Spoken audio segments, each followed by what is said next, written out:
Tudo mudou na minha vida depois daquele ano que eu morei na casa do Carlos. 3 meses antes de morrer, ele sabia, porque ele deixou um vídeo gravado. Sono destinato a morire. Estou pronto para morrer. E quando ele chegou no hospital, ele disse: daqui eu não saio.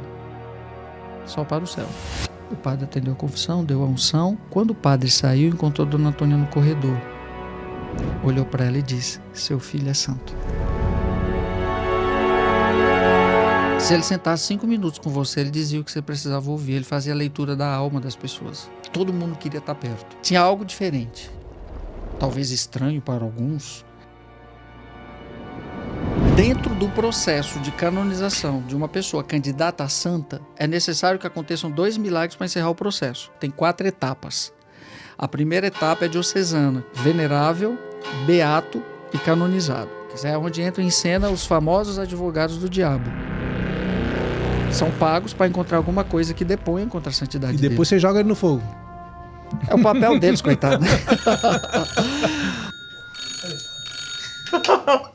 Alô? Tá dizendo que é o advogado do diabo.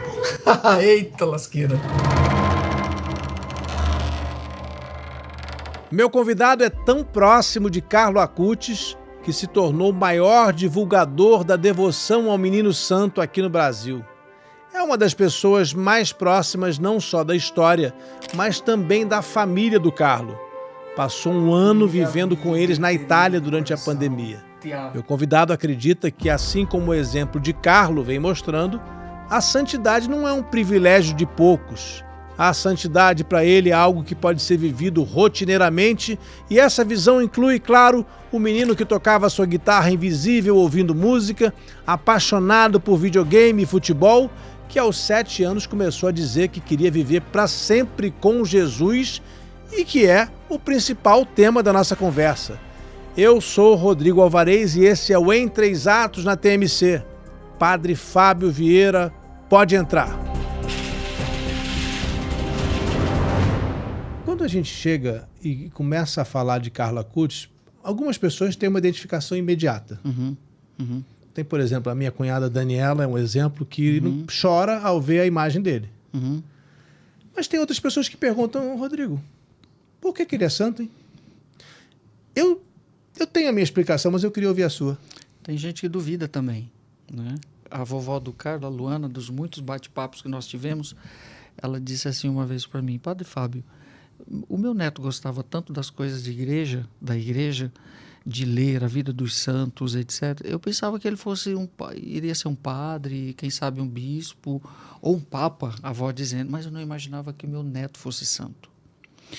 Veja bem, Rodrigo, a santidade parece que é algo tão distante, estratosférico, que as pessoas duvidam. E por duvidarem, elas não acreditam que alguém como eu, como você, pode ser agraciado com esse chamado. O que as pessoas têm que entender é que a santidade é um chamado que Deus nos fez.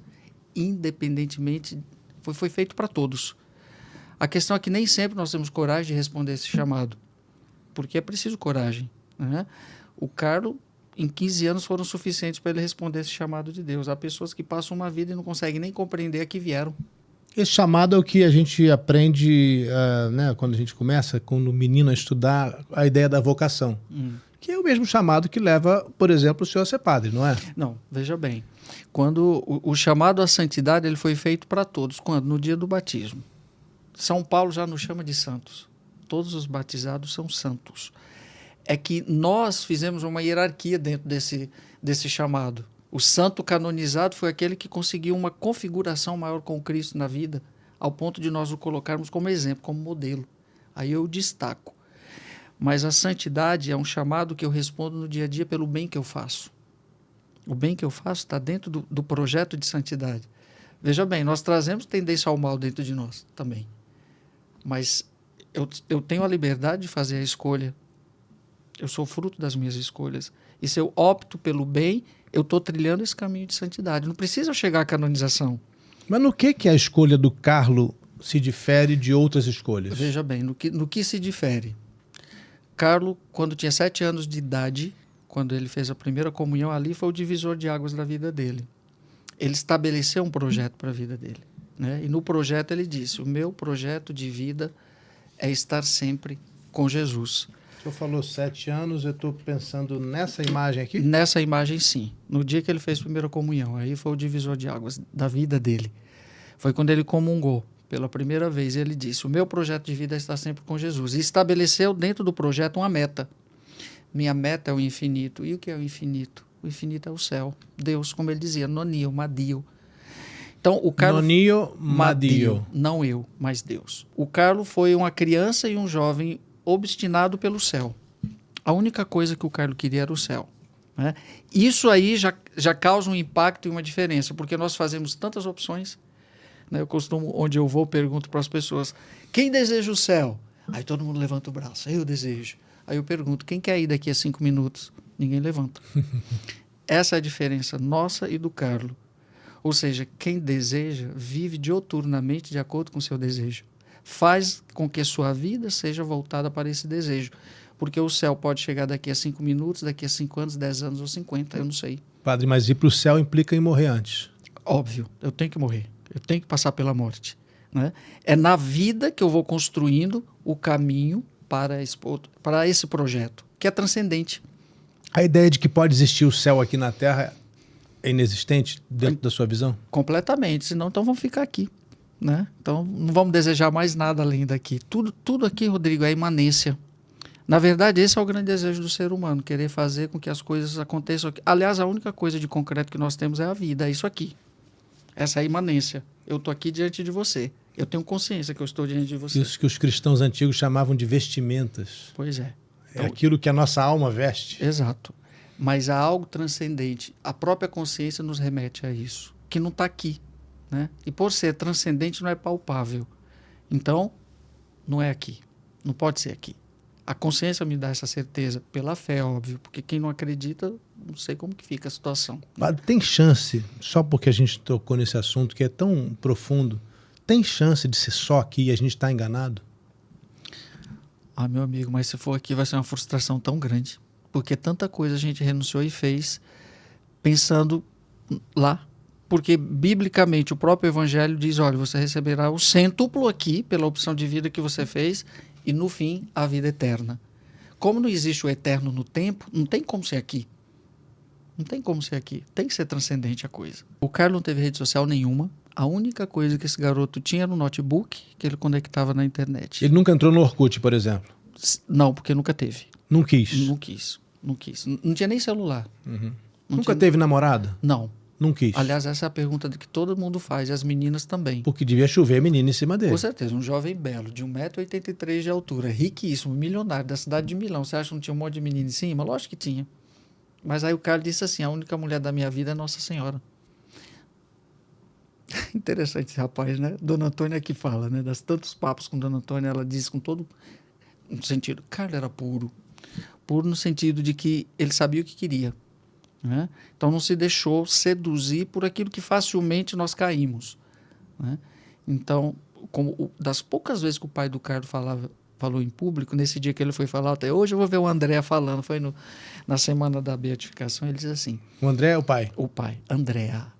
Ele disse assim, o meu filho não era um jovem ambíguo. Ele sabia o que queria. E tudo que fazia bem feito. Esse era Carlos. Num outro bate-papo, também com Dona Antônia, dos tantos momentos nossos da pandemia, que a gente ficou ali dentro de casa, nós chegamos à seguinte conclusão, Rodrigo, numa reflexão, que o Carlos tinha ciência infusa. O que é isso, ciência infusa?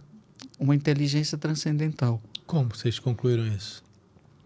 Se ele sentasse 5 minutos com você, ele dizia o que você precisava ouvir, ele fazia a leitura da alma das pessoas. E isso é muito transcendente. Então é uma inteligência que estava além da imanência. Porque é um garoto que estudou grego e hebraico sem nunca ter ido à escola, estudar essas línguas, porque ele queria compreender melhor a Sagrada Escritura, então ele foi nas origens. Né? Nós podemos dizer, do ponto de vista científico, que ele tinha um QI elevadíssimo, mas não era só isso. Pelo fim, pela finalidade na qual ele utilizava, isso só mostrava que era algo realmente transcendente. Aí nós chamamos de ciência infusa. Né? É um viver no céu estando aqui. Uma coisa mais ou menos assim. As palavras não conseguem dizer totalmente, mas é mais ou menos isso. Padre, o Carlos era um menino puro, foi o que o senhor disse agora. Uhum. que é a pureza no século XXI? Porque não é a mesma pureza de hoje, a pureza de São Paulo, por exemplo, nas cartas de Paulo? Veja bem, é tão interessante quando a gente usa essa expressão puro e impuro, porque sempre está ligado à questão sexual. E é disso que nós estamos falando? Já vem, é muito mais do que isso. Eu não posso reduzir, é da mesma forma como eu não posso reduzir a sexualidade a ato sexual.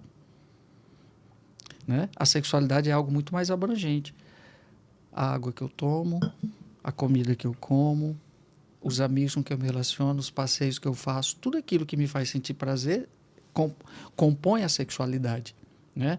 O senhor está falando no sentido freudiano. Também, não tem como fugir desse homem, a gente sempre se remete a ele de vez em quando, né? Então, nesse aspecto eu não posso reduzir. E essa herança do puro e do impuro, ela é judaica, ela é grego-judaica. Né? Aliás, a origem da palavra kosher, Exato. a comida kosher, kasher, é essa. Pureza e impureza na comida. Exatamente. Então, né? a gente vem do Antigo Testamento com a ideia de pureza ou impureza. Mas o porco foi liberado. O camarão nós comemos. Foi. Então, algumas coisas do Antigo Testamento, para nós cristãos, tornaram-se puras. Porque Jesus ressignificou. Não é o que entra, é o que sai que torna o homem impuro. Não é o que entra dentro dele. Para o judeu isso é inaceitável. Ele não vai comer mesmo. Certo? Porque está muito mais ligado a isso mesmo. A higiene, a questão, etc. Mas no universo cristão, Jesus foi muito mais além, porque ele foi ressignificando, né? Não foi o homem que foi feito para o sábado, mas o sábado para o homem. Né? Então, se a tua mãe está doente, eu não vou ajudar a tua mãe hoje porque é sábado? Não, está errado isso daí. Então, eu vou deixar de fazer o bem hoje, sábado, porque é o dia do Senhor? Não.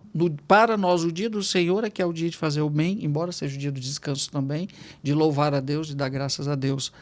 Então, o puro vem muito nessa perspectiva de que não se deixou corromper por tudo aquilo que poderia, pelos amigos que ele tinha, que ele poderia ter sofrido as influências, ir para as baladas, para a discoteca, como fala na Itália, com os amigos e nunca foi. Né? Mas aí que é a minha pergunta.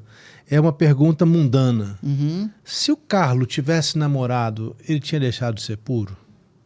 Tinha, porque existe um namoro na pureza também. Não tinha deixado de ser puro. Ele teria continuado puro. Com certeza. Então não é de sexo que nós estamos falando. Não é de sexo que nós estamos falando. É de algo muito, muito maior que isso. É a não corrupção da alma com o mal. Sabe? Então, assim, é a opção pelo bem mesmo, porque o menino que encheu a mochila de lanche para entregar para os mendigos, isso é pureza. Então, vamos abrir o leque da questão da pureza. Aliás, quando eu falo de pureza, eu nunca reduzo a isso. E a mãe do Carlos, ela coloca nessa perspectiva também. O Carlos era transcendente nesse aspecto da pureza. Né? Por quê?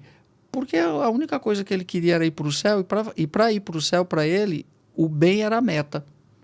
O bem era a meta. Né? Então, o não falar mal do outro, o ajudar o outro. Veja bem, quantas vezes o Antônio disse chegou em casa e o Carlos estava ajudando a empregada da casa a varrer, a arrumar as coisas, deixar tudo em ordem. Ela, filho, mas ela está sendo paga para isso. Não, mãe, ela mora lá na periferia de Milão e ela precisa chegar cedo para estar com os filhos dela. Então, deixa eu ajudar para ela terminar cedo para ir embora. Eu conversei com um amiguinho do Carlos, estudou com ele da pré-escola até o ensino médio.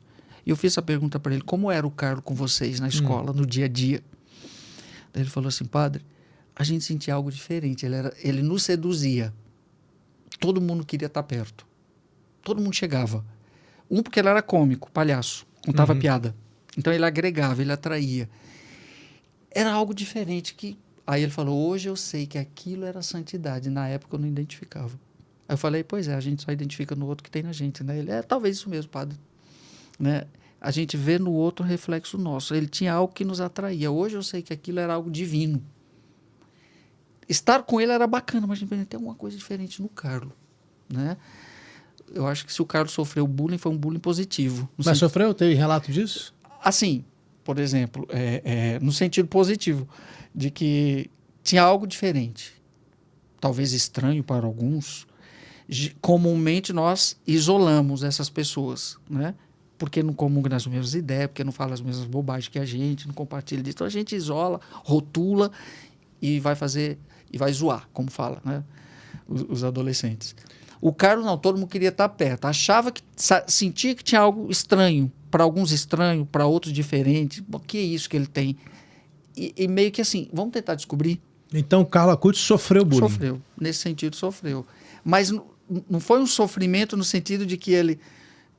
Tô magoado, tô ferido, vou entrar em depressão por causa disso. Não, tava nem aí, cara, com isso. Porque ele tinha claro o que ele queria. E é óbvio que isso ia ter reflexo. Basta a gente se diferenciar em qualquer coisa. Como é que começou isso de ir para a Itália, viver com a família do Carlos? Veio o convite de onde? Como é que foi isso? Olha que coisa, né?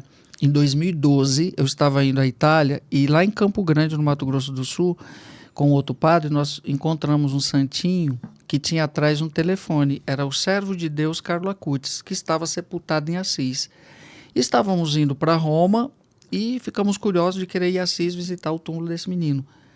Quando chegamos em Roma, tinha o telefone celular lá atrás, eu liguei. De quem era o celular? Era da Dona Antônia. Ela que entregava os santinhos do filho. Na Itália, ninguém sabia quem era Carlo Acutis, muito menos que estava sepultado ali em Assis. Ligamos, ela, somos do Brasil, sou o Padre Fábio e tal. Ela, quando que vocês chegam aqui em Assis? Estamos chegando amanhã. Ela, então que horas? Tá. Quando chegamos em Assis, ela estava lá na estação nos esperando, colocou dentro do carro e levou para casa dela. Nasceu uma grande amizade ali. A gente tinha até agendado o hotel lá e ela, não, vai ficar na minha casa. Quantos eram? Era eu e outro padre só. Aí ficamos. Qual era o padre Marcelo? Isso, Tenório? Isso. Aí ficamos na casa do padre, na casa do Carlos. Os dois ficaram um ano lá? Não, só nessa primeira vez, em 2012. Quem morou fui eu. Depois, todos os anos, eu fiquei indo para lá. Porque em 2013 aconteceu um milagre lá em Campo Grande, na paróquia do padre. Mas quem foi o portador do processo fui eu, por 2 vezes. Daqui a pouco eu quero ouvir sobre esse processo, mas Tá. Conta um pouquinho mais dessa história fascinante que foi você ter ido morar na casa da família. Pois é, aí todos os anos começamos a ir a Assis, aí todos os anos eu ia para Assis e ficava lá na casa dela. Uma vez fiquei 1 mês, 2 meses. Uma vez que fui, ela já tinha até me matriculado numa escola para italiano. E nisso ela foi, Padre Fábio, por que você não vem ficar aqui ajudar a gente na Associação Carlo Acutis? Você, não, calma, Dona Antônia, eu estou pároco ainda, minha diocese necessita muito de mim, não dá. Aí quando foi em 2019, eu estava pároco da Catedral, lá de Corumbá, Mato Grosso do Sul. Você é padre diocesano? Sou padre diocesano. Qual é o bispo? De onde? Dom João Batista de Oliveira, diocese de Corumbá, Mato Grosso do Sul. Aí em 2019, em julho, eu fui, fiquei lá com ela e disse, Dona Antônia, eu decidi, eu vou vir em 2020. Eu vou vir ficar uma temporada aqui. Aí ela já falou com o Dom Monsenhor Sorrentino, tudo, para receber os de ordem lá, tudo certo. Em janeiro eu fui. Aí me despedi do pessoal de Corumbá, entreguei a catedral e fui. Em janeiro cheguei lá, quando foi dia 11 de março de 2020, a Itália fecha, o mundo para, primeiro país do Ocidente a enfrentar tudo aquilo. E foi assim um negócio muito estranho, porque daí ver aquele povo todo morrendo, né? Todo mundo passou por aquilo, mas a Itália, por ter sido o primeiro país do Ocidente a enfrentar tudo aquilo, não se sabia o que fazer, parecia que olhar para a pessoa já se contaminava e morria. Aí eu falei, nossa, eu vim morrer aqui. Você foi em casa? Aham. Se trancou lá? Ficou todo mundo junto, eu, Dona Antônia, o André, os irmãos, ficou todo mundo junto. Não podia sair, na Itália não podia sair mesmo, só um era autorizado a sair. Irmãos do Carlo? Irmãos do Carlo. Mas foi uma maldição que aconteceu? Foi uma aprovação? Para mim, você está falando, Estar pessoal? lá na pandemia, começar a pandemia quando você chegou lá? Para mim foi o melhor ano da minha vida. Que para mim foi um grande retiro espiritual. Eu não sou mais o mesmo depois de 2020. Eu entendi... Sabe uma coisa que eu aprendi? Que antes eu não me dava conta, e hoje, depois dos 50, eu entendo isso. Não só com a idade, mas... Eu aprendi, rapaz do céu, que a melhor companhia do mundo é a minha. Não é no sentido egoísta, não. Eu aprendi com a solitude, não com a solidão. O estar só, isolado em alguns momentos, embora o que nos sustentou naquele ano foi a Eucaristia ali. Qual foi a sua participação no processo que levou à canonização do Carlo Acutis? Quando eu voltei desse encontro com Dona Antônia em 2012, comecei a divulgar na minha paróquia, comecei ali na minha paróquia, a devoção ao Carlo Acutis, Campo Grande também com o padre Marcelo lá e outros padres, todo mundo no Mato Grosso. A sua paróquia era? É a 500 quilômetros de Campo Grande, da capital. Eu sou de outra diocese. Qual era a cidade? Corumbá. Era Corumbá. Corumbá, ali na fronteira com a Bolívia. Tá bom. E, de repente, quando aconteceu o milagre lá em Campo Grande, que depois o tribunal que fez a investigação do milagre me delegou para levar o processo, e eu participei das 2 audiências na Congregação pela Causa dos Santos, do processo. Essa audiência no Vaticano? No Vaticano. Porque o processo foi aberto em Campo Grande, que o milagre aconteceu lá. Sim. Me conta detalhes sobre o processo, então. Vamos lá. Todo o processo para investigar um milagre, a Santa Sé delibera que se abra um tribunal investigativo na diocese onde aconteceu o milagre. Como o suposto milagre aconteceu em Campo Grande, o arcebispo Dom Dimas teve que abrir um tribunal, constitui um tribunal com presidente, notários, e começa, com a orientação do postulador da causa, que é o Nicola Gori, para fazer a investigação do suposto milagre. Só para a gente acrescentar isso, eu conversei com o padre Marcelo Tenório recentemente, ele me disse, olha, mas continuam acontecendo milagres aqui atribuídos a Carlo Acutis. Sim. Como é que se escolhe qual milagre vai ser investigado? Perfeito. Dentro do processo de canonização de uma pessoa candidata a santa, a ser santo, é necessário que aconteçam 2 milagres para encerrar o processo, para fechar o processo, tá? Do processo canônico, que tem 4 etapas. A primeira etapa é diocesana, quando o bispo local abre. Quem abriu o processo do Carlo foi o então cardeal Scola de Milão, e decreta servo de Deus. Daí vai Ângelo Scola? Isso. O próprio? O próprio. Foi um dos últimos processos que ele abriu quando era arcebispo ainda de Milão.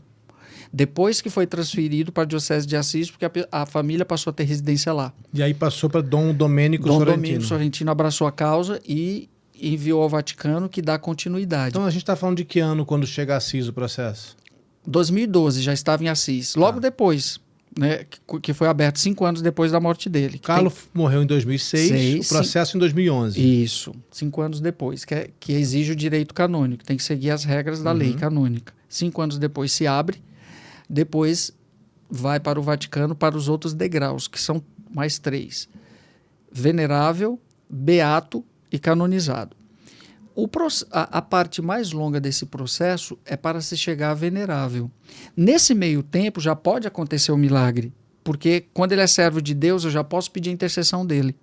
Foi o que aconteceu. Ele era servo de Deus ainda quando em Campo Grande já estava aberto o tribunal para a investigação do milagre com Mateus, que tinha um problema no pâncreas. Então, do servo de Deus para o venerável, onde são investigadas as virtudes heróicas. Não precisa de milagre para ser venerável. Não. Virtudes heróicas. Virtudes heróicas. É onde entram em cena os famosos advogados do diabo. Que de fato existe. De fato. Até hoje? Até hoje. Até hoje existe advogado do diabo? Sim, tem que ter o contraditório. Tem que ter pessoas... São pagos para encontrar alguma coisa que deponha contra a santidade dele. E depois você joga ele no fogo. É o papel deles, coitado. Olha que coisa, né? O padre Fábio Vieira realmente teve uma experiência única de viver com a família de um santo na Itália durante 1 ano e agora ele vem relatando essas experiências pelo mundo. A nossa conversa vai longe ainda. Então eu te faço um convite. Continua com a gente que eu volto daqui a pouquinho com mais um trecho dessa conversa impressionante e emocionante. Até já!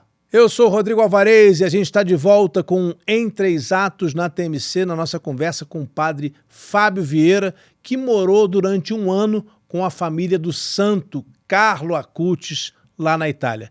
Vamos continuar a conversa. O que é que disse o advogado do diabo sobre Carlo Acutis? Nada. Não teve nada que desabonasse o Carlo. Por isso foi tão rápido. Nem tentaram?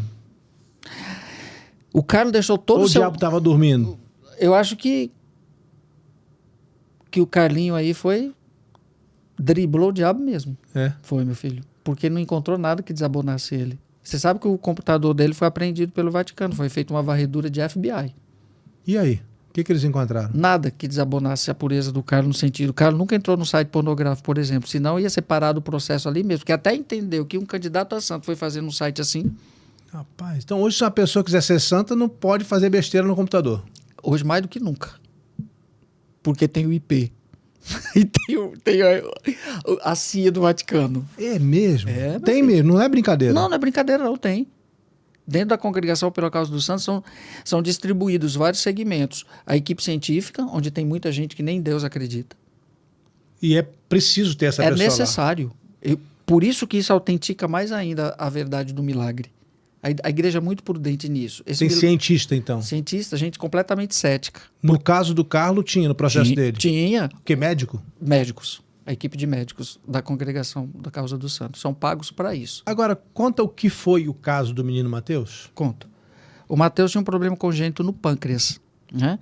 Onde tinha vômitos 24 horas, um refluxo 24 horas por dia, e não tinha muita perspectiva de vida mais. Ele tinha 4 anos. Era. E o pâncreas dele, eu vi, né, nas imagens, parecia um Y, assim, tinha uma bifurcação, um negócio muito estranho. Quando ele foi lá na igreja Nossa Senhora Aparecida, em Campo Grande, da paróquia São Sebastião, no dia que o padre foi dar a bênção com a relíquia, o avô que levou, né, o Mateus, para receber essa bênção por intercessão do Carlos. E semanas depois o menino apresentou melhora, parou o refluxo e tal. Aí o padre juntou tudo, porque precisa do laudo médico. A primeira coisa é a ciência, não explicar. Né? Porque não é a ciência que diz que é milagre. Quem diz que é milagre é a igreja. A ciência somente não explica. Até na ultrassom, o pâncreas do Mateus voltou ao estado normal. Isso não existe. Você nascer com um problema congênito. Imagina você nascer sem o braço e no mês seguinte o braço começou a nascer. E tinha diversos radiografias feitas antes. Exatamente. Que mostravam isso. Exato. Do que era a causa e do prognóstico médico. Olha, não tem como isso. Aí a ciência se curva, né? Como assim? E o menino Mateus está ótimo. Perfeitamente. Quantos anos? Como até pedra. Tem 15 anos. Não, pedra no rim não vai ter agora, pelo amor de Deus. Pois é, meu filho. Tá bem. Tá bem? Tá bem.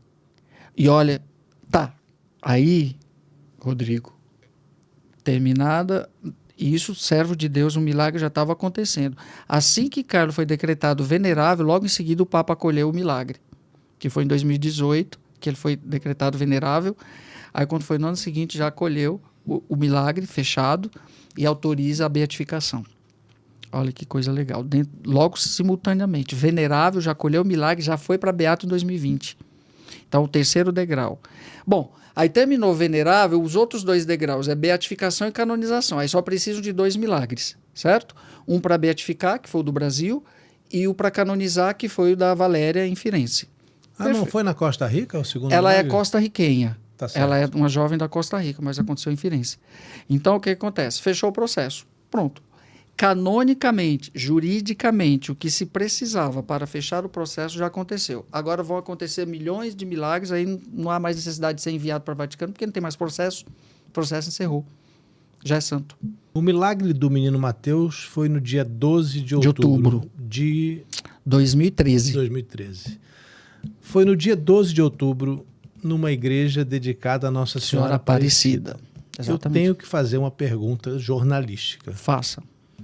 Por que o milagre foi atribuído ao Carlo e não à Nossa Senhora Aparecida? Porque a missa era votiva ao Carlo Acutis e foi com a bênção da relíquia do Carlo, pedindo a intercessão dele. Mas Nossa Senhora estava do lado. Estava ajudando ali. Né? Estava. Onde está a mãe, está o filho. Meu filho, não é acaso. O Carlo morreu 12 de outubro, memória litúrgica 12 de outubro, o milagre 12 de outubro. Morreu em 12 de outubro também, Morreu em 12 de né? outubro. É muita coincidência. Mas ele pessoalmente não tinha uma conexão com Nossa Senhora Aparecida. Não, com Nossa Senhora de Fátima. O que ele dizia? Nossa Senhora ele escolheu os pastorinhos de Fátima como sendo seus melhores amigos.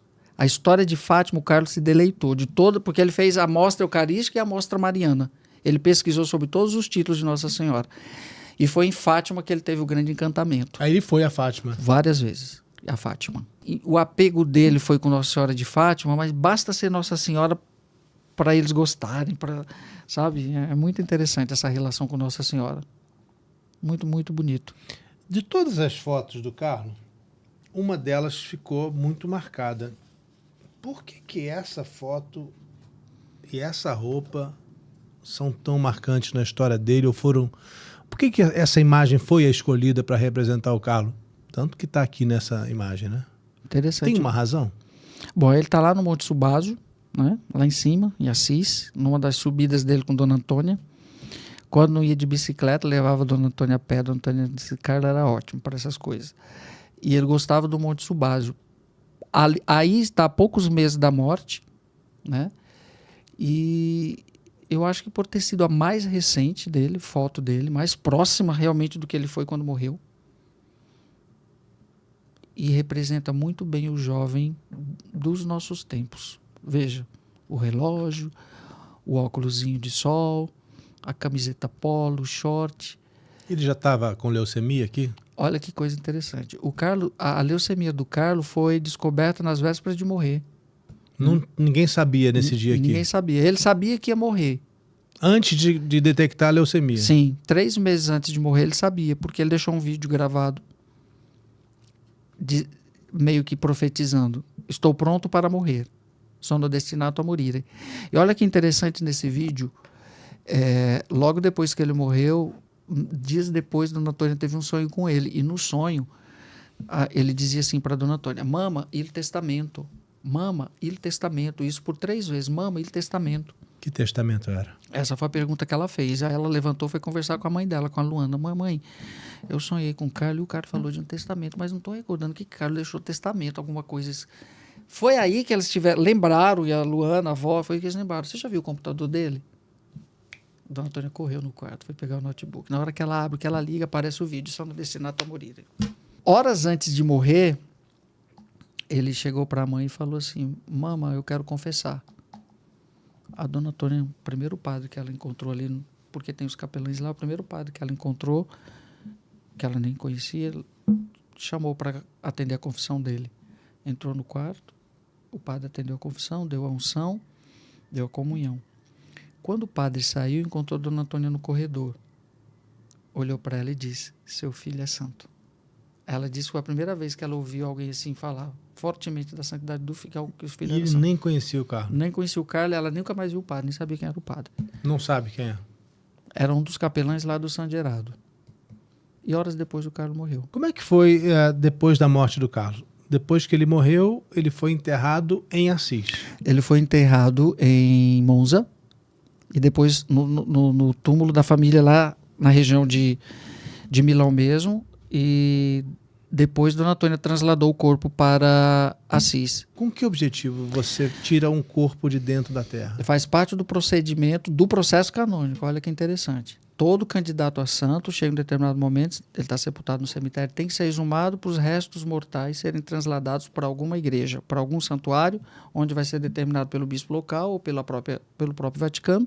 Porque se tornam relíquias de primeiro grau. Exato. Até pela questão das relíquias também, porque ele já não pertence mais aos comuns. Ele vai receber um grau maior. Então, os seus restos mortais são transladados para um lugar de veneração, que possa ser venerado.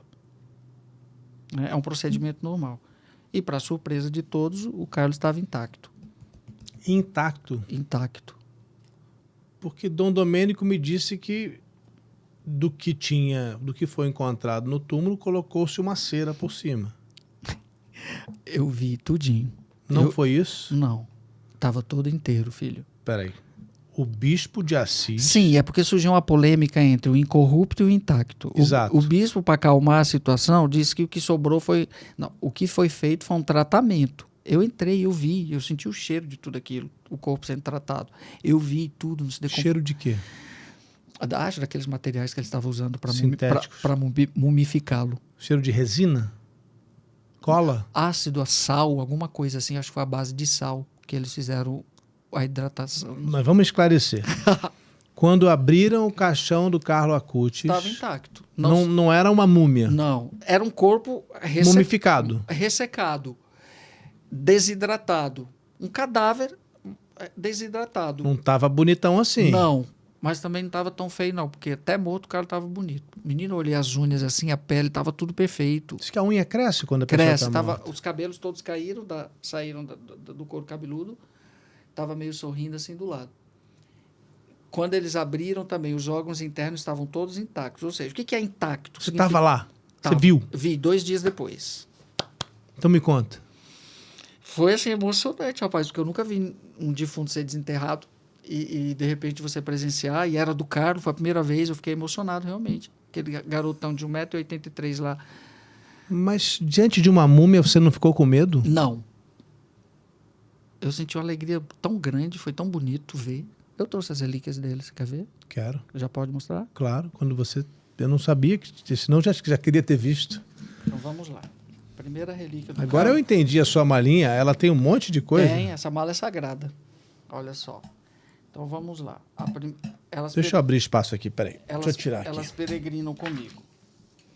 Essa, Rodrigo, é ex corporis. Posso pegar? Pode. Pode olhar bem no centro. Ex corpus. Ex corporis. Corporis. Um fragmento do corpo. Está lá bem no meio, um pontinho.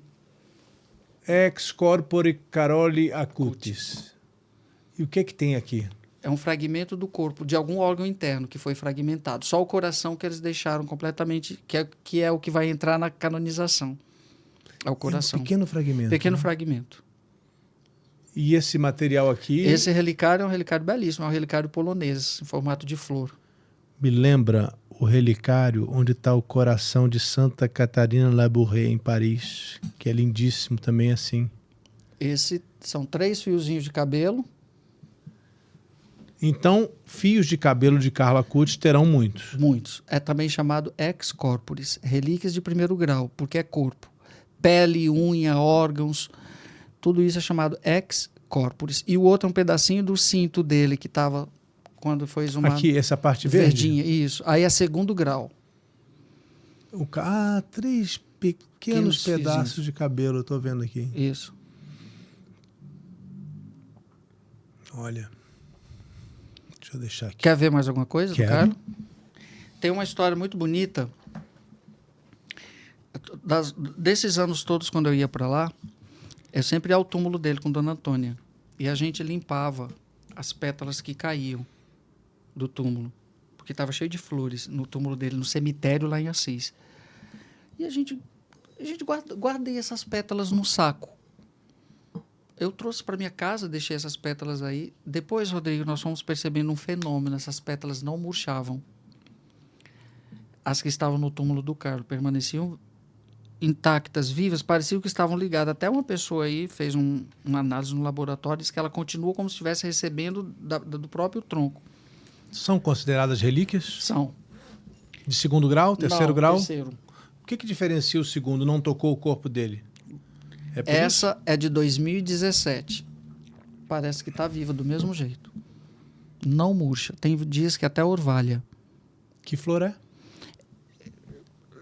Flores, era de várias cores, eu não sei te dizer. Eram rosas. Tinha outras? Ah, Tinham também. Pétalas de rosas mesmo. Você pode olhar as veiazinhas dela. parece que caiu ontem. Então, Hoje. é um fenômeno. Essa daí tem 8 anos, essa pétala. Né? E as relíquias são distribuídas em graus, primeiro, segundo e terceiro. Terceiro é aquilo que é tocado na relíquia maior. O lençol que envolveu o Carlo, ele torna-se uma relíquia de terceiro grau, né? Aqui eu trouxe uma partida de presente. Obrigado, muito obrigado. Aqui, ó, esse lençolzinho, pedacinho, aí são picados, né, em pequenos pedacinhos. Ex linteo recognitionis. Que foi tocado no corpo dele. Segundo grau é o que pertenceu a ele. Das coisas que eu tenho dele, eu trouxe uma outra para te mostrar. Você pediu para trazer tudo, então vamos lá. Eu tenho uma camiseta dele e eu tenho também o capacete de ciclismo dele, só que não dava para trazer porque eu estava na África, mas eu quero te mostrar o caderno de geografia dele.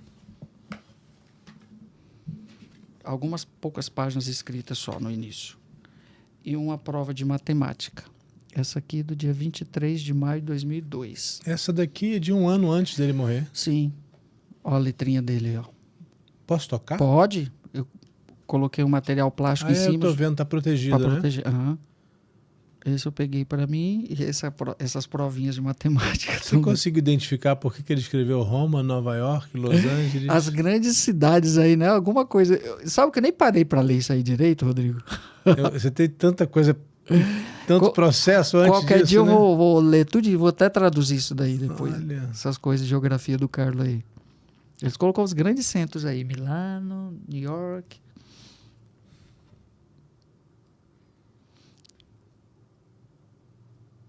É muito interessante, né?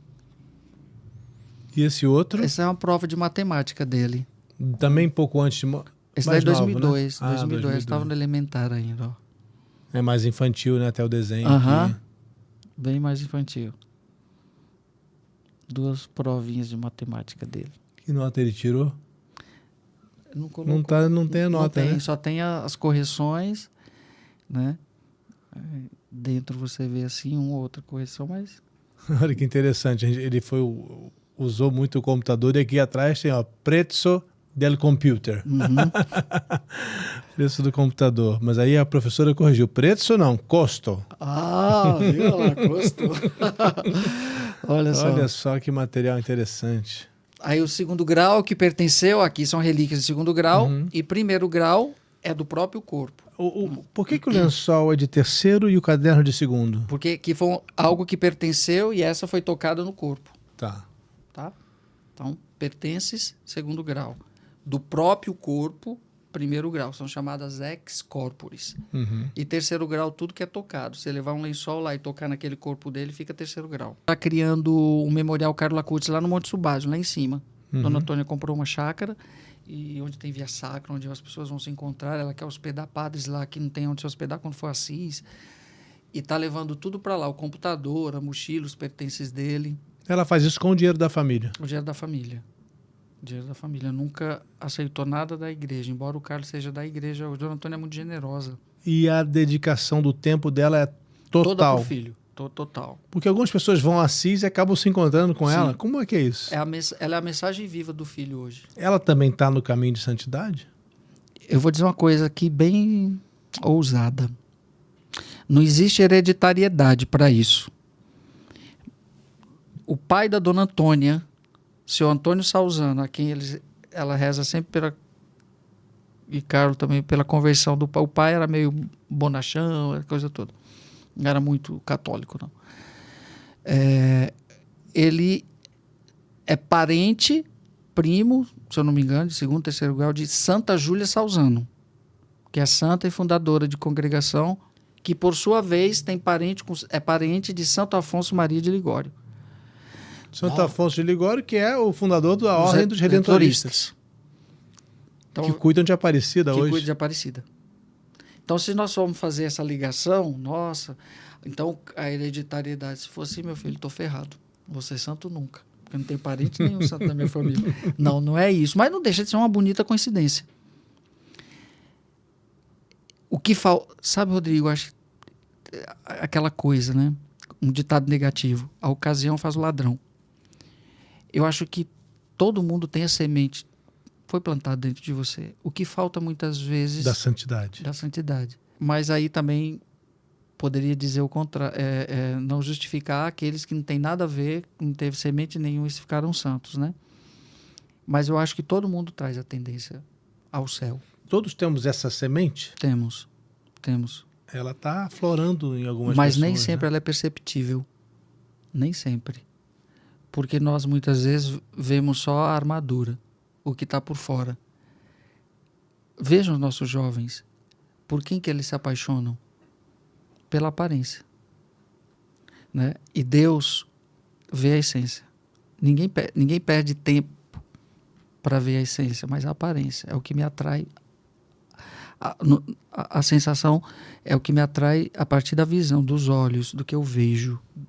Eu vejo da concepção de belo que eu tenho, sei lá. Aí as pessoas se atraem. Depois que elas começam o relacionamento, é que elas vão descobrir quem realmente eram. Então, essa sensibilidade o Carlos tinha. Né? Aliás, eu acho que é um dos componentes mais fortes da vida de uma pessoa santa. Santa nesse sentido, de uma configuração maior com Cristo. É que ela vê o outro no que ela é, não no que ela se apresenta a ser. Porque muitas vezes, se a gente quiser, a gente cria uma casca. Uma aparência que não corresponde com o que você é. Até por autoproteção ou para defender-se de alguma coisa. Né? Então, muitas vezes, nós temos pessoas aí que são caricaturas de si mesmas, fotocópias de si mesmas. Porque muitas vezes, ser o que se é pode causar, no mundo de hoje, desprezo, preconceito, julgamento, etc, etc. E é tão triste isso, porque a gente quer viver... Se as pessoas pudessem ser o que elas realmente são e não criar um mundo ou uma imagem fictícia em torno delas mesmas para viver no mundo... Olha, se a gente for entrar no ponto de vista existencial, filosófico aqui, sei lá, a gente entra em crise. Padre Fábio Vieira, eu vou fazer uma proposta. Faço. Para a gente não entrar em crise, Vamos encerrar o nosso primeiro ato e vamos para o segundo ato. Vamos. Eu tentei muitas vezes fugir das crises, mas eu acho que elas são necessárias. Sim, eu não estou dizendo que não são, não. Aham. De jeito nenhum. Eu Incomoda, concordo. incomoda. É importante enfrentar. Quando você tá nela é terrível. Quando Você tá- teve alguma, pessoal? Muitas crises, assim. De vez em quando tem. Teve crise de fé? De fé nunca tive. De fé nunca E tive. de profissão? De vocação não, porque eu tive a minha época que eu saí do seminário, fiquei 6 anos fora. Quando eu voltei, fui ordenado aos 33 anos, eu já sabia o que queria. Lógico que se fosse para viver outra vez, eu não queria ser padre, não. Não? Não. Por quê? Porque se eu vou ter a oportunidade de viver outra vez, eu quero ser outra coisa. Nessa eu já sei os perrengues e tudo de padre, não quero passar de novo, não. Mas tem uma coisa que padre gosta. Que? Eu acho que é verdade. Comer? Padre gosta de comer bem. Pois é, menino. E tomar um vinho bom também. Meu filho, um bom vinho italiano. Não é? Mamma mia. Andiamo. Andiamo via. Que bacana. Eu queria reviver um pouquinho. Não é possível ir até Assis juntos agora, mas a gente pode trazer Assis pra cá um pouco. Podemos. Vamos? Vamos. Quer fazer? Vamos lá. Ih, você tá escutando?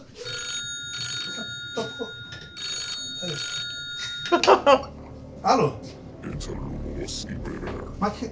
Ma cosa ho fatto? Ah, pode falar em português. Português, fala em português. Tá dizendo que é o advogado do diabo. Eita lasqueira. Que você não sabe cozinhar coisa nenhuma. Que ele te acompanhou o tempo todo na Itália, que duvida que vai fazer um prato bom. Bom, vamos ver então. Não vou discutir com ele. Mas não dá pra dar uma chance pra ele. Então tá bom. Ok. Tá, qualquer coisa liga de novo. Tá bom, perfeito. Vá pro diabo. Caramba, que hora pra telefonar, padre? Pois é, meu Por favor, filho, assuma cara. aqui, padre. Vamos lá. Vamos abrir um vinho? Vamos. Opa. Calma.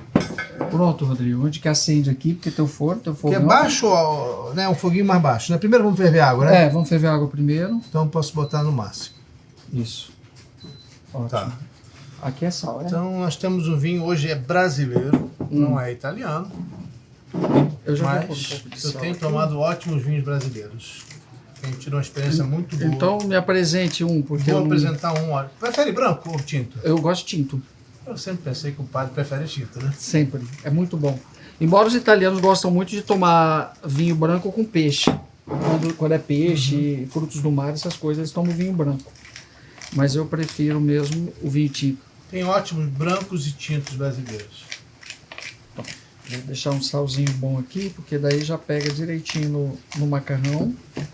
Porque a gente vai deixar o macarrão 12 minutos para ficar al dente. O que Dona Antônia cozinhava? Ela fazia o espaguete à carbonara, rapaz, que é ir no céu e voltar. E risoto, que sou apaixonado por risoto. Eu sei fazer um caprese, aí fica por outra vez. O caprese com filezinho mignon, rapaz, é bom demais, hein? Pronto. Eu vou lhe fazer uma proposta, padre. Faça. Vou tomar nesse cálice que eu trouxe de Jerusalém. Poxa vida, rapaz. Tão bonito isso aqui. Jerusalém. Que experiência, né?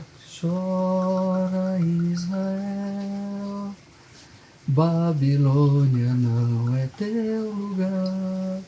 Chora Israel, teu Senhor virá te libertar. Saúde. Israel. Bem amadeirado, bem um tanino assim, bem ácido, bem diferente dos frutados, os italianos. Esse eu não conhecia, me foi recomendado. Ele é Tannat e Schönburger. Né? O nome alemão, eu não conheço essa uva. É de onde? Do Rio Grande do Sul? Esse vinho é Ou de Pernambuco? do Rio Grande do Sul. Rio Grande do Sul? Eu tenho tomado os bons brancos. Esse aqui é de, olha, Farroupilha, Rio Grande do Sul. Chama-se Cave Antiga. Eu tenho tomado bons brancos de Minas Gerais também. Tchau, um paninho tem aqui, ó. Mãos. Então, Rodrigo. Mas que experiência bonita, né? Jerusalém, que você teve. Foram 4 anos que mudaram minha vida de uma maneira muito profunda, muito profunda. jamais eu posso considerar minha vida antes e depois de Jerusalém. Tanto pessoalmente como profissionalmente, primeiro vivendo um conflito que também ensina, né, conflito israelenses e palestinos, e depois tão perto dos lugares sagrados.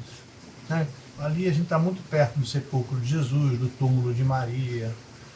Então caminhar por aquilo tudo, vivendo, né, sendo morador da cidade, foi muito profundo. A Galileia é fascinante, né? Eu gosto de dizer que a Galileia é o lugar onde eu vejo Jesus sorrindo, onde ele estava no seu melhor, onde ele estava feliz, onde ele pregava, onde ele caminhava com alegria. Porque Jerusalém foram momentos muito tristes para Jesus. Então a Galileia é o lugar que eu mais gosto de ir. Jerusalém é maravilhoso, mas carrega o peso da morte de Jesus. Carrega. E aquela coisa, todos querem Jerusalém.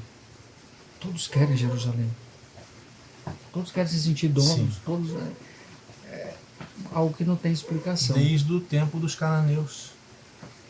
Desde 4.000 anos atrás. Eu vi que você lançou um livro sobre Nossa Senhora Aparecida, não foi? Alguma coisa assim? Esse eu já tenho reservado para te dar de presente. Eu Eu vi, tinha separado. eu Tem vi. mais de um, ó. Aqueles todos aqui, ó. Uhum.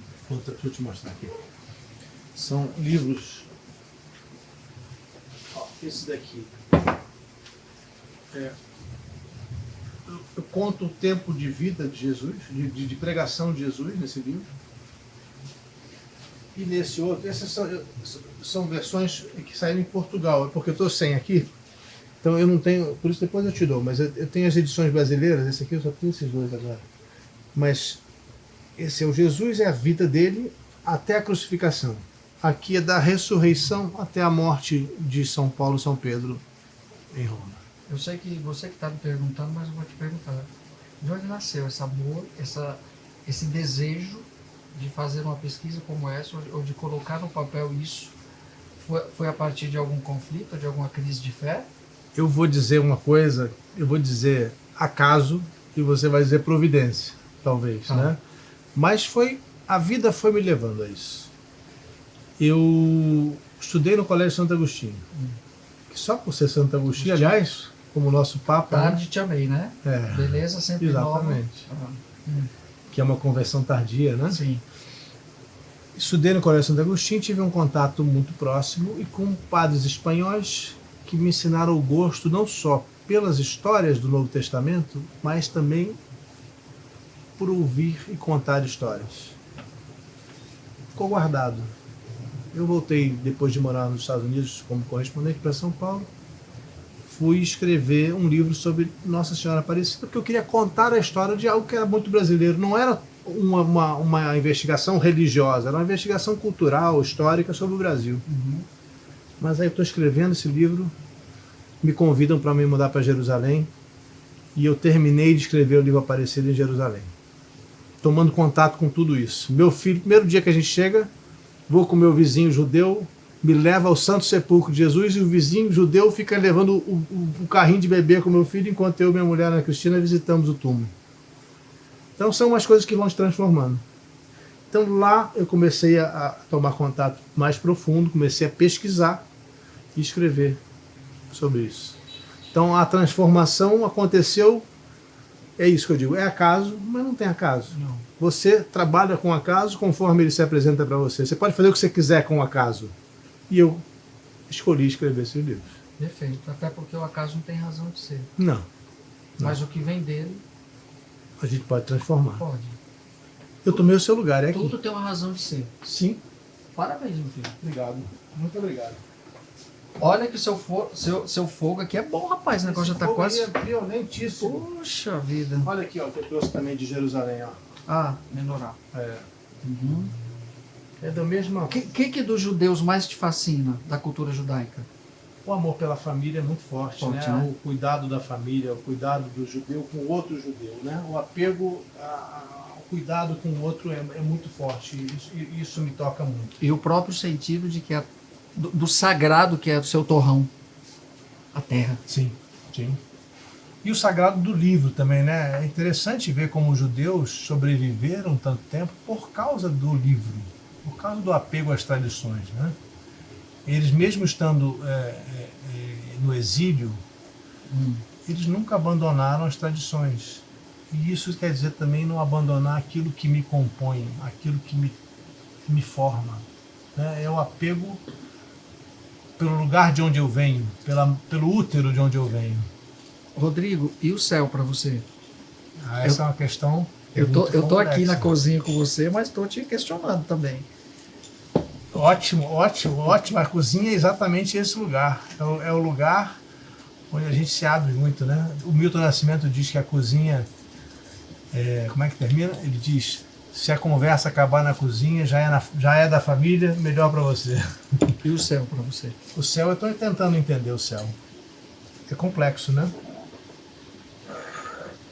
Você fala do céu como a expectativa desse lugar para onde nós queremos ir.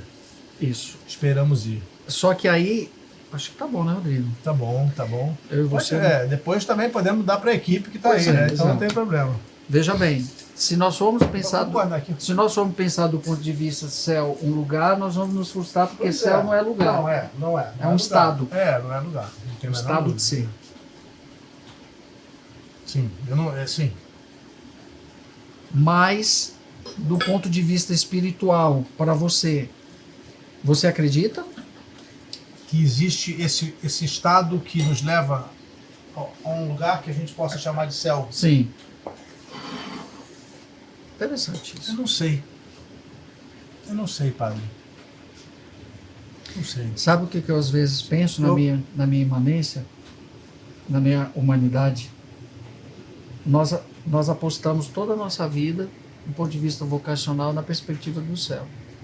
Se ele não existir, não tem nem como se revoltar e reclamar para alguém. Mas você tem essa questão? Não, tive. Na teologia eu tive alguns conflitos nesse sentido, quando você me perguntava, sobretudo com relação à morte. Eu tinha um conflito muito grande com a morte. Qual é o conflito? Não aceitava morrer. Não aceitava morrer. Eu disse, mas por que eu tenho que morrer se isso aqui é bom? Mesmo com dores, com sofrimentos e com problemas. Viver é muito bom. Muito bom. Então assim, hoje eu não tenho mais isso. Mas eu tive uma época assim que, poxa, era muito chato você pensar que vai morrer. Mas você gosta de viver. Amo Eu consigo viver. ver. Desde que você entrou nessa sala ali, eu consigo ver que você gosta de viver. Mas eu tô cada dia mais consciente da finitude, Sim. sabe?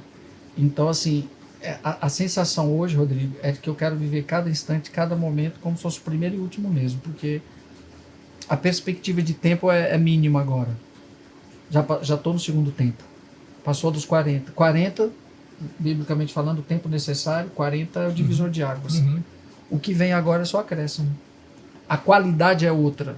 Você sabe que aos 45 anos, aí tem a coincidência curiosa com um jogo de futebol, né? Que tem o primeiro tempo, acaba aos 45, né? Aos 45 anos eu decidi que eu queria sair da TV Globo. Eu decidi que eu queria viver uma outra vida. Você falou ali atrás, na próxima vida eu não seria padre. Eu disse, não, eu tenho talvez mais 45 anos, quem sabe eu chego aos 90. Eu não quero mais viver dessa maneira, eu quero viver de outra maneira, experimentar outras coisas. Porque a morte pode chegar a qualquer momento. Sim. Só que do 0 até o 40 é assim. É outra perspectiva. Tem vitalidade. Agora é assim. Eu não sinto Tá limitação. falando fisicamente. Fisicamente também. Eu não sinto ainda nenhuma limitação, sabe? Nesse sentido. Mas você sabe que é diferente. Porque você olha para trás, você já vê o que você já conquistou. Você já viu o que você produziu. E você está na fase agora do usufruto. Você não pode mais brincar de ficar começando. E tudo tem que ser muito pontual. Porque não tem perspectiva de tempo. Não é mais um jovem, um adolescente que pode brincar de ficar começando, terminando a hora que quiser, perder tempo em noitados ou coisa não. Hoje tudo depois dos 40 se torna numa perspectiva sagrada. E tem consequências muito maiores. Muito. Quase não Tá quase? Tá quase. Você percebe que ele já soltou o amigo dele aqui, ó. Agora, diz uma coisa, você aprendeu alguma coisa com os italianos? Ou já sabia cozinhar? Não, de cozinhar foi lá com eles mesmo. E que a gente ficava na cozinha, assim, batendo papo com Dona Antônia, ela fazendo, sabe? Aí depois eu fazia sozinho, fui aprendendo também. Mas o risoto é que ficou minha especialidade mesmo, que é a comida que eu mais gosto. É o risoto e espaguete. Pode apagar o fogo, Rodrigo. Vamos lá aqui agora. Quer alguma... Ah, tem uma peneira ali para tirar água. É, Quer? Deixa eu te ajudar. eu levo lá, pode deixar. Deixa eu te ajudar. Tranquilinho aqui agora.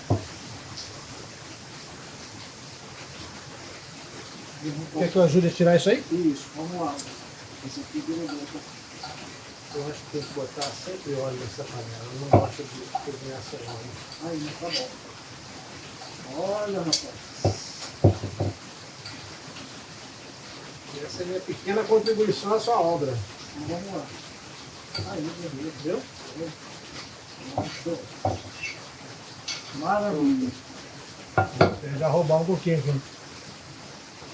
Olha, eu não coloquei muito sal aqui, porque eu espero. Não, tá bem sal, viu? Tá? Tá. Porque eu espero que o parmesão tenha bastante sal. Quer dizer, que o parmesão geralmente é salgadinho, né? Uhum. Aí ele vai dar todo um. Não tem problema não. Vamos lá. Deixa isso aqui, não precisa acender mais um fogo não.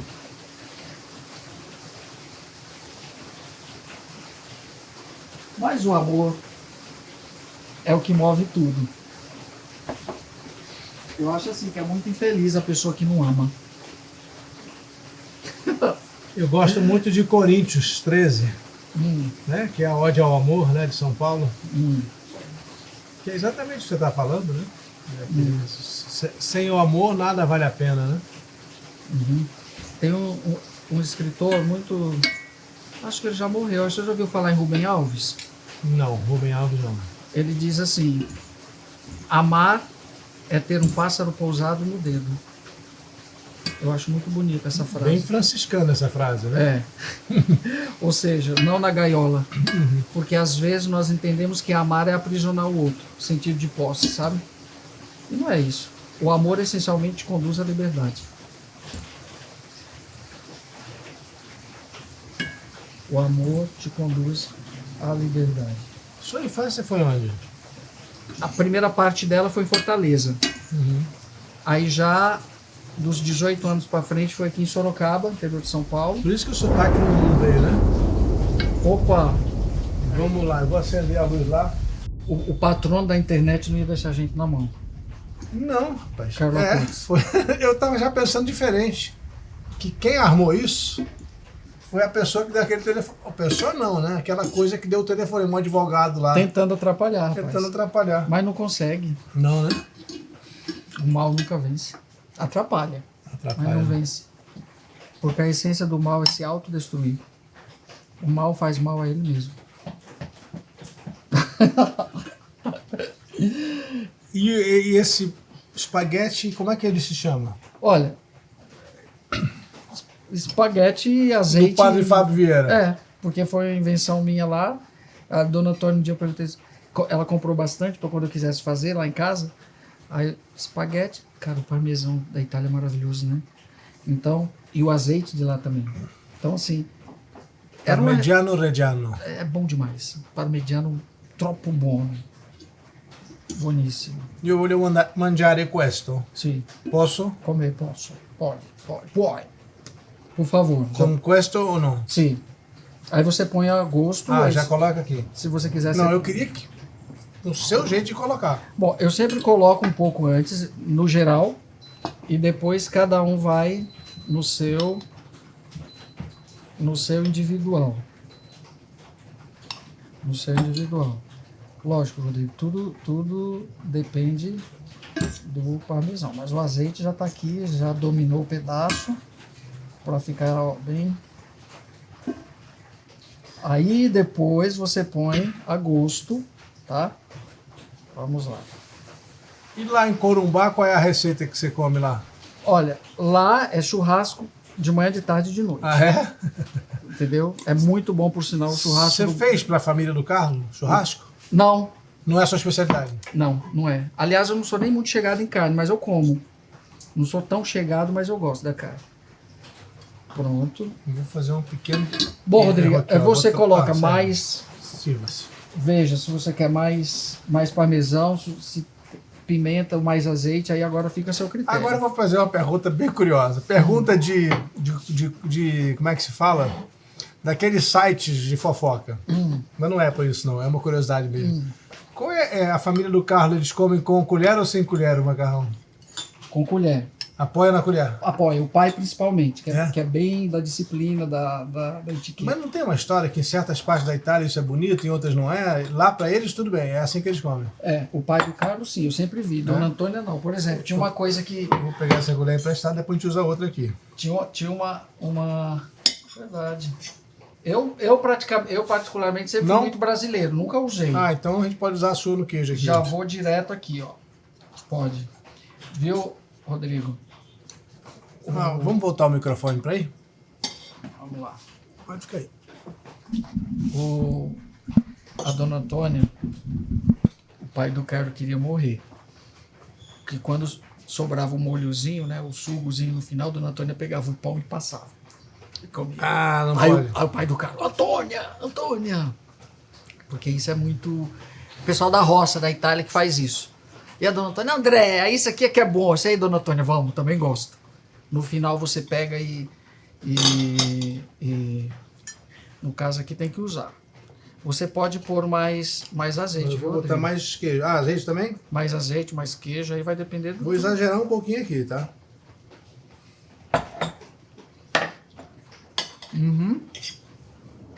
E as receitas como se chama? Eu acho que um pouquinho mais de sal teria ficado melhor ainda. Quer botar? Não, mas tá comestível. Tá ótimo. A avó do Carlos, Dona Luana. Luana. As receitas dela estão com você? Tá tudo comigo lá. Como é que foi isso?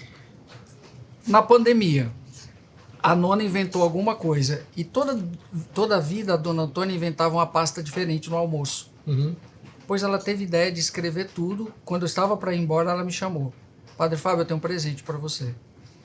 Todas as pastas italianas que eu pude escrever, eu escrevi. Ah, foi Dona Antônia? Não, a Luana, a nona.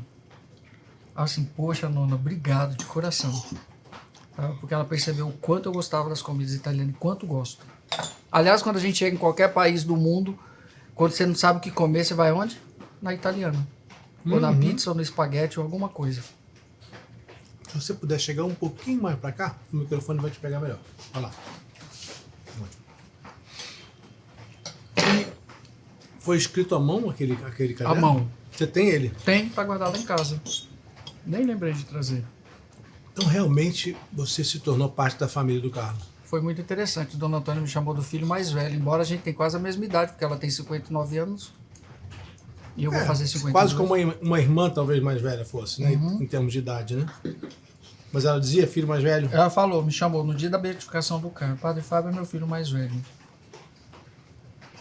Olha, Rodrigo, é isso. É só um espaguete com azeite e parmesão. Maravilhoso, maravilhoso. Tem muito o que inventar, não.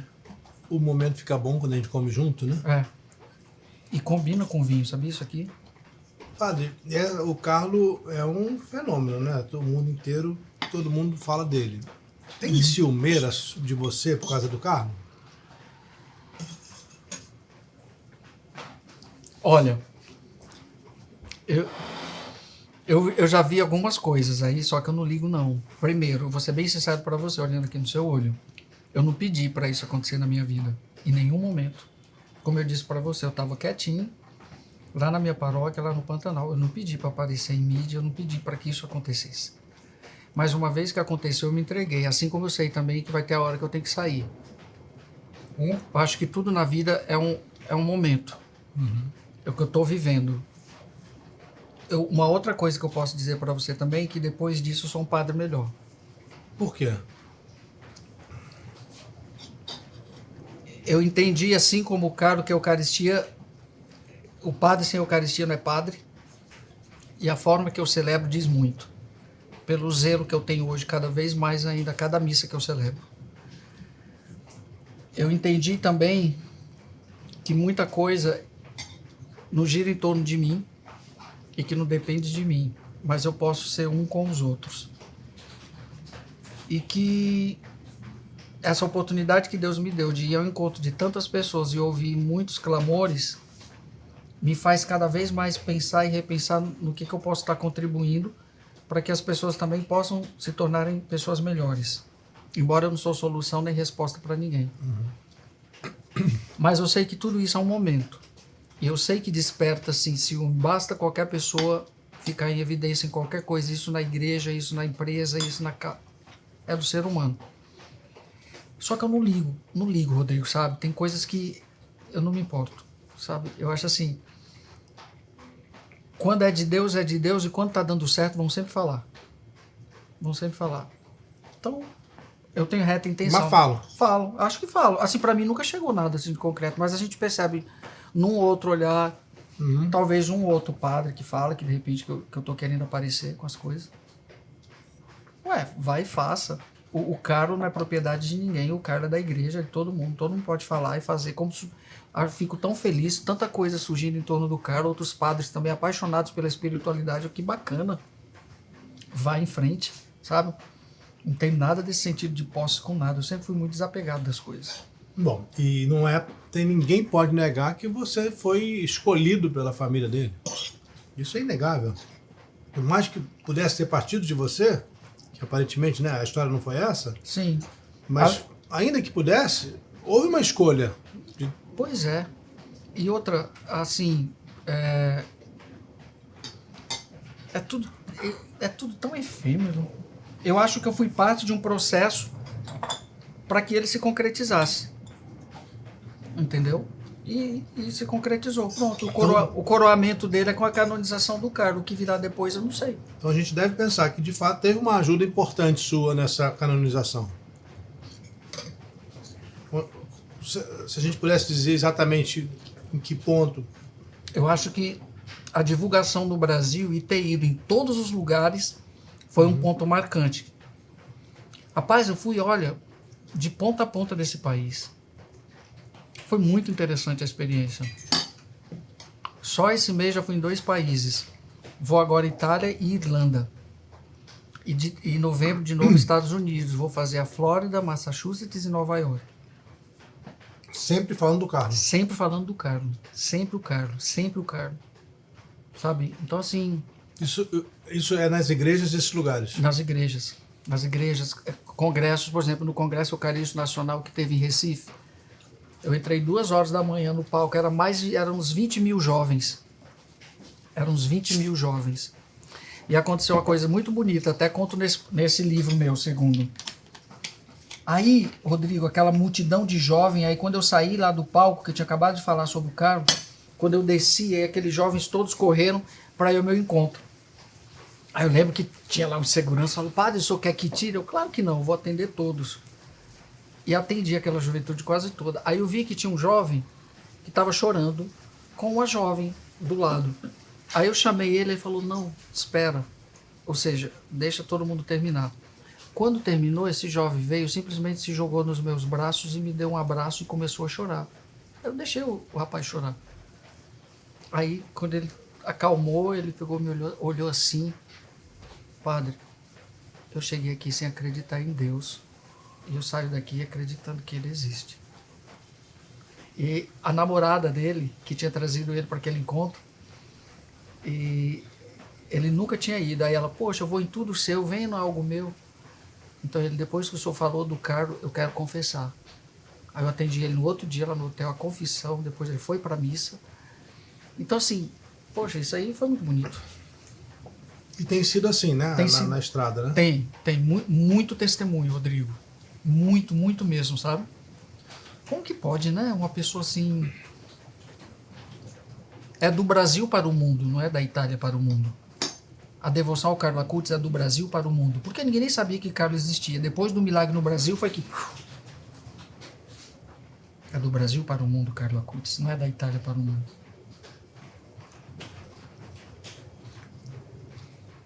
E tem uma coisa interessante, né? O Dom Domênico fala português também. A mãe do Carlo aprendeu português. E ela está se preparando para ver o Brasil, viu? Ah, é? Quando ela vem? Estive com ela agora em abril, fiquei até lá na casa com eles. Padre Fábio, quando eu for, você vai estar comigo? Eita, dona Antônia. Então veja bem. Nós vamos ter um grande evento em 2027 no Brasil, que é o Congresso Eucarístico Nacional. Da outra vez ela foi chamada e não pôde vir, que foi em Recife. Quem organiza? A CNBB. No caso, esse ano, quem é a anfitriã é Goiânia. A Arquidiocese de Goiânia. 2027. 2027. E ela disse que já está certo, que depois da canonização do Carlo ela vai vir ao Brasil, sim. Eu penso na Dona Antônia num grande evento. Ela quer vir ao Santuário de Aparecida. E eu acho que o Congresso Eucarístico seria um momento onde todo o Brasil vai ao encontro dela. Vamos ver qual é que vai ser a proposta. A única coisa que eu sei é que ela disse que virá. Eu disse que ia colocar uma peruca nela e ia levar ela para Jericoacoara. Peruca para esconder.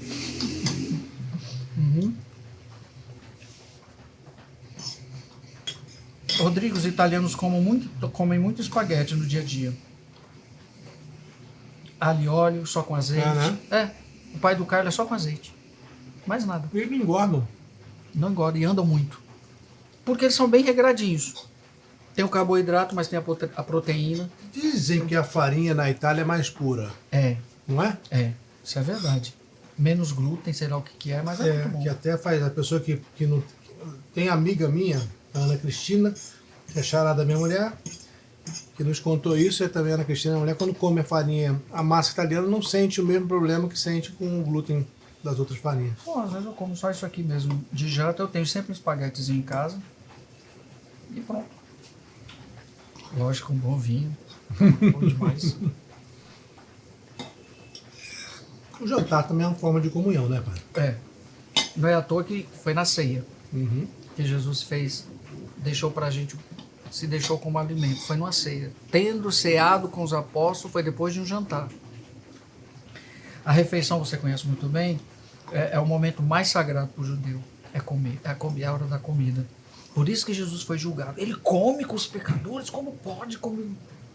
O judeu não chama qualquer um para comer na casa dele, não. Isso aqui é sagrado. Que comer realmente é um momento de comunhão, né? Uhum. Os judeus essênios, né, que hoje a gente tem uma visão que de alguma maneira Jesus teve contato com eles, que João Batista teve, lá no sítio arqueológico de Qumran, onde eles viviam, o lugar mais importante é a sala de refeição, uma mesa imensa em pedra, onde os arqueólogos acreditam que o mestre, né, deles fazia os sermões enquanto eles estavam comendo. Então era durante a comida que havia um ato religioso entre aqueles judeus, que era no tempo de Jesus também. Então é muito impressionante a força da mesa, a força da comida na aproximação das pessoas. Que eu vejo na comida, num jantar, uma comunhão. É uma forma de comunhão, né? Não estou comparando com a Eucaristia. Tomei o vinho, Rodrigo. Então, você tomou, tem que tomar mais. É verdade. É em torno da mesa que tudo acontece. Tendo ceado com os apóstolos. É muito forte essa frase, né? É muito clara, inclusive, né? Uhum. Quando você volta a Jerusalém? Assim que acalmar, né? Eu vou ano que vem. Já abriu a peregrinação. 30 de junho. 30 de junho? Gente, eu sempre faço Israel e Itália. Mas você não está preocupado com a guerra, não? Não vai ter problema? Eu posso te falar uma coisa? Eu me sinto mais seguro lá que no Rio de Janeiro. Não, eu entendo. Eu sei o que você está falando, mas tá complicado, tá mais tenso do que o normal, né? Mas está acontecendo normalmente as peregrinações. Uhum. Eu não tenho medo de ir lá de jeito nenhum, não sei porquê. Eu tenho medo de outros lugares. Mas lá eu sinto seguro. Não, eu também não tenho medo, não. Também não. Só tomei bomba do exército israelense, foi ameaçado de morte pelo Hamas, mas o resto tá tranquilo. Pronto, passou por isso, meu filho. Qualquer tempestade você tira de letra. Mas eu também não tenho, não. Volto a qualquer momento, como já voltei várias vezes lá.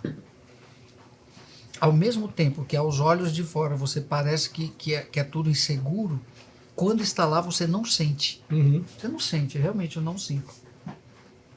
Talvez porque nunca passei por um aperto, não sei. Mas não sinto, não. Padre, eu vou te fazer um convite. Vamos lá. E não é para Jerusalém, porque está muito longe. Vamos para o nosso terceiro ato? Vamos. Então vamos. Se você quiser levar a sua tacinha, pode levar. Quer que eu coloque um pouquinho mais? Não, tá bom aqui já. Tá bom? Vou levando a taça, então. Vamos lá.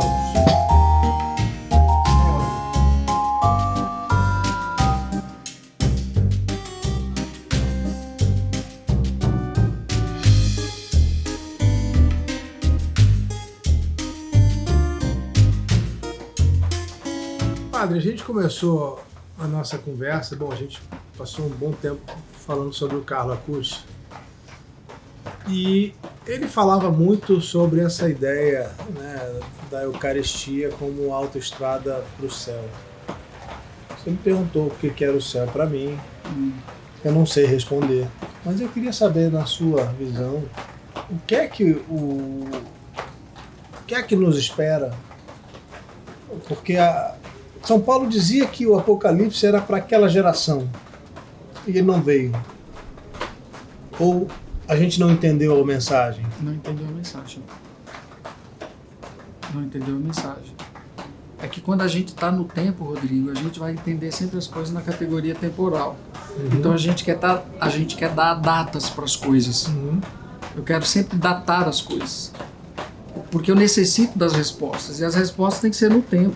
E o que é o Apocalipse que São Paulo anunciava então, e que Jesus anunciava? Não, o livro do Apocalipse que você fala? Não, toda a ideia de Apocalipse que aparece no cristianismo. Até quando ele falava que o tempo está próximo, né? O tempo está próximo. É que próximo? Porque se para Deus 1000 anos é como um dia. Se nós formos ver sempre a partir da perspectiva do tempo, nós vamos ver que tudo é como se tudo fosse houvesse uma grande finalização, que tudo vai acabar, tudo vai se explodir, tudo vai se transformar. Mas na perspectiva de Deus, Rodrigo, tá aí, você me provocou alguma coisa agora. Você parou para entender que o ser humano ele gosta de destruir as coisas? A gente sempre acredita que tudo vai acabar quando a gente fala do fim do mundo. Eu não acredito que Deus vai destruir o mundo. Então o que é o Apocalipse? É uma transformação. O Apocalipse fala de a revelação. O que é? É aquilo que vai ser transformado. Tem um livro muito bom de um escritor chamado Reinhold Blank, onde ele fala de escatologia do mundo e escatologia da pessoa. É o que trata dos máximos, dos novíssimos, das coisas morte, céu, inferno, paraíso. O próprio São Paulo diz que nem um ouvido ouviu, nem um pensamento pensou, nem um olho viu como que é o céu, só como estivermos lá. Nós presumimos, a partir daquilo que foi revelado, né, como será o céu. Nós falamos de felicidade eterna, de plenitude, mas tudo isso são categorias que na imanência a gente não consegue abstrair, porque nós não estamos no Espírito. Eu também queria ter essa resposta que você está me perguntando.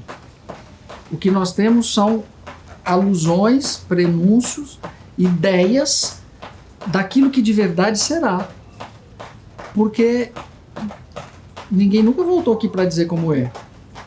Se alguém diz que viu Deus e fala com Deus, está mentindo. Está mentindo, pode internar que está louco. Só Jesus viu Deus. Nós conhecemos Deus a partir do Filho. Quem me vê, vê o Pai.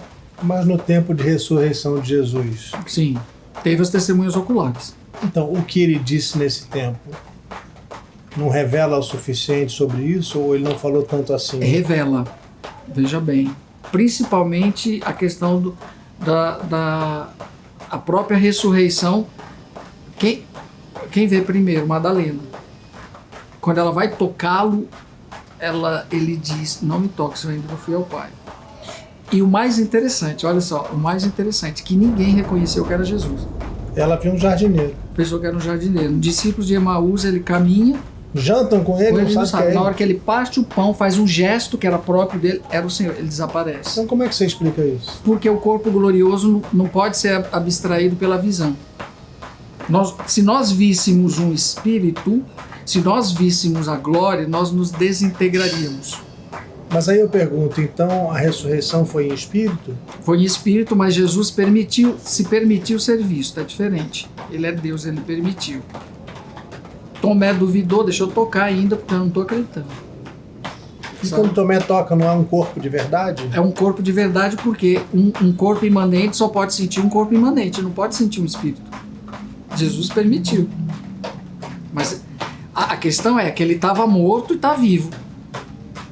Mas ele permitiu que ele tocasse, para que ele tivesse a sensação da certeza que ele queria. É meu Senhor e meu Deus. Os outros não precisaram mais tocar quando reconheceram ao Senhor. Apesar da rejeição que houve, e que eu acho que é hoje a menos, aos evangelhos apócrifos, eles concordam muito com os evangelhos. E uma coisa em que eles concordam é justamente com isso que a gente falou agora. Em Atos de João, que é um apócrifo muito importante, porque se a gente acreditar que ele é cristão e ele é cristão, e ele é contemporâneo do Evangelho de João, ele tem algum valor? Ele fala exatamente isso, ele fala de Jesus, que escolhe a forma como ele quer ser visto. Certo. Que é exatamente isso que você me falou. Certo. Inclusive diz, ele mudava de forma. Ele escolhia ser a hora mais velho, a hora mais jovem. Exato. Então é um testemunho cristão que foi deixado de lado porque há divergências em alguns outros momentos, mas não nesse. Sim. E isso afirma, e eu acho muito marcante, isso me impactou muito a leitura dos apócrifos, ao perceber o quanto eles falam disso, desse Jesus ressuscitado, que é capaz de assumir a forma que quer. Porque quando Jesus vai nos evangelhos, ele vai ao cenáculo, ele volta, né, já depois do evento da ressurreição, ele atravessa uma parede. As portas estão fechadas. Sim, e assim estando mesmo, fechadas as portas. ele entra. Exato. Então ele precisa não estar com um corpo físico. Que legal, né? Isso é muito forte. Muito. E teve os testemunhos oculares que registraram isso. E você tem testemunhos que eu lamento que tenham sido ignorados, por isso que eu estudo, e muita gente está estudando, os historiadores, que são os apócrifos muito valiosos, porque não contradizem nada o cristianismo como a gente conhece, mas agregam testemunhos de cristãos que falam a mesma coisa. Exatamente. As narrativas... em outros momentos. As narrativas ajudam muito, até na compreensão daquilo que foi revelado também. Muita coisa do que não é apócrifo, você quando vê o apócrifo, lógico, tem muita coisa que é infantil. Jesus, a criança ressuscitou um passarinho, tá? O que isso vai me ajudar para a salvação? Nada. Um conto, um narrativo qualquer. Mas, a partir dessa perspectiva que você está falando aí, é muito interessante, porque eles de certa forma agregam, eles só não têm o elemento revelação, ou seja, que te ajuda para a salvação. Aqui a revelação ela é para me ajudar na salvação. É o conteúdo para a salvação, que se encerra com a morte do último apóstolo João. Sim. A revelação encerra com a morte do último apóstolo João. Acabou a revelação. Não tem mais nada a ser revelado daquilo que seja essencial ou necessário para nos salvar. Já está tudo revelado. Cabe a nós. Agora, meu filho, fazer a opção de acolher ou não, e de viver ou não. Mas olha, quando você falou de forma, veja o Espírito Santo. Ora era o vento, ora era o sopro, ora era a pomba, ora desceu em forma de pomba, em forma de língua. E o Espírito Santo que tem várias formas. A terceira pessoa da Santíssima Trindade. Eita, rapaz do céu, hein? Padre Fábio, muito obrigado por essa noite. Imagina, meu amigo. Começou de tarde, terminou de noite. Deus te abençoe, viu, Rodrigo? Obrigado, na sua Padre. missão de comunicar, que não deixa de ser também um evangelizar e um formar corações. Muito obrigado. Deus te abençoe. E aí, você está curtindo o Em 3 Atos na TMC? Eu adoro gravar esse programa, eu adoro ouvir vozes diferentes, pensamentos diferentes, histórias incríveis como você tem visto e ouvido por aqui. Então, se você está gostando, faz uma coisa, aproveita para se inscrever no canal TMC.360, você já sabe, você está aqui, né? Então se inscreve, compartilha com alguém, tem sempre alguém que vai gostar desse episódio. Pensa aí, parente, amigo, irmão, mãe, tio, manda para alguém, compartilha, ajuda a divulgar essa nova iniciativa que a gente tem aqui, esse novo programa na TMC. E bom, se você gosta de conversar com a gente, quer deixar seu recado, deixa um comentáriozinho aqui embaixo. A gente sempre gosta de ler, comentar, você pode opinar, gostei, não gostei disso, gostei daquilo, adorei tal coisa, traga um tal convidado, deixa o seu comentário aí que a gente vai continuar juntos aqui por muito tempo no Em 3 Atos na TMC. Eu sou o Rodrigo Alvarez e todos os dias estou com você ao vivo a partir de 8 da manhã no TMC 360 junto com a Joana Treptow. A gente se vê.